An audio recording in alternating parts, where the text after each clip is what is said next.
साप्ताहिक लोकहिरा न्यूजच्या वर्धापन दिनानिमित्त विविध पुरस्काराचे वितरण होणार।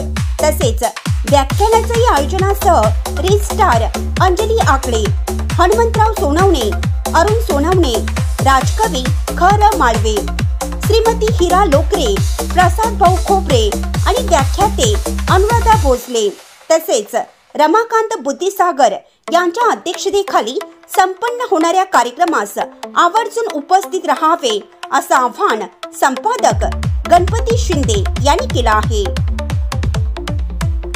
राजीव गांधी भवन येथे ग्रंथ पूजन व ग्रंथ दिंडीचे कार्यक्रम उत्साहात।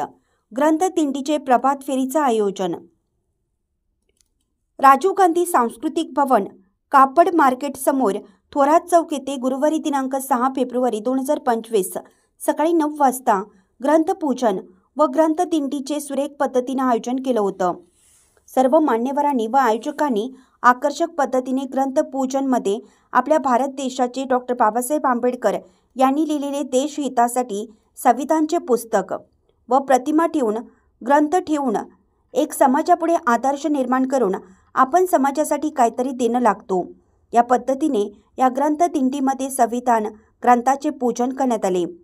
प्रथम गरजा महाराष्ट्र माझा असे विविध राष्ट्रगीते शांत आणि स्तब्धपणे ऐकवण्यात आली। उपस्थित प्रमुख मान्यवर उपविभागीय पोलीस अधिकारी माननीय श्री समीर सिंह साळवे यांच्या शुभ हस्ते या ग्रंथ दिंडीमधील ग्रंथाचे संविधानाचे पूजन करून श्रीफळ वाढवण्यात आला। तसेच संबंधित महिला मान्यवर व उपस्थित मधील मान्यवरांनी सुद्धा ग्रंथ दिंडीमधील ग्रंथ पूजन व ग्रंथ दिंडी समोर श्रीफळ वाढवलं।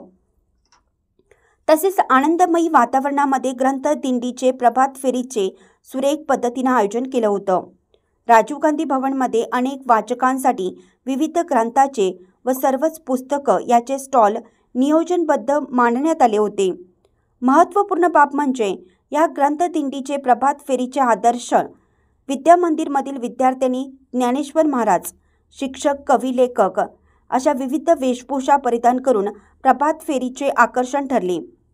महत्त्वपूर्ण बाब म्हणजे या विद्यार्थ्यांनी असंख्य घोषवाक्यामध्ये ज्ञानाचा दिवा घरोघरी लावा, वाचाल तर वाचाल, जो शिकेल तो टिकेल, ग्रंथ हेच दैवत, शिक्षणाचा हक्क बजावलाच पाहिजे, शिक्षणाचा हक्क बजावलाच पाहिजे, युवकांनी व्यसनाधीनतापासून दूर राहा असे विविध घोषवाक्याचे हातामध्ये बॅनर घेऊन समाज प्रबोधन करण्यासाठीच या ग्रंथ दिंडीचे प्रभात फेरीत काढण्यात आली होती।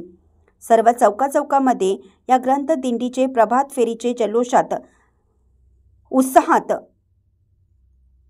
स्वागत करण्यात आलं। डिजिटल युगामधील वाचन संस्कृती जोपासली पाहिजे असेच या शासनाच्या अभिमानास्पद उपक्रमातून निदर्शनास आलं। सर्वच उपस्थित मान्यवरांमध्ये वाचक, लेखक, सामाजिक कार्यकर्ते, कवी, शाळकरी, विद्यार्थी, व्यापारी वर्ग, हितचिंतक, महत्त्वपूर्ण बाब म्हणजे सर्व ग्रंथालयाचे प्रतिनिधी व समाजवादी प्रबोधनीचे मान्यवर तसेच नागरिक सुद्धा मोठ्या प्रमाणात उपस्थित होते।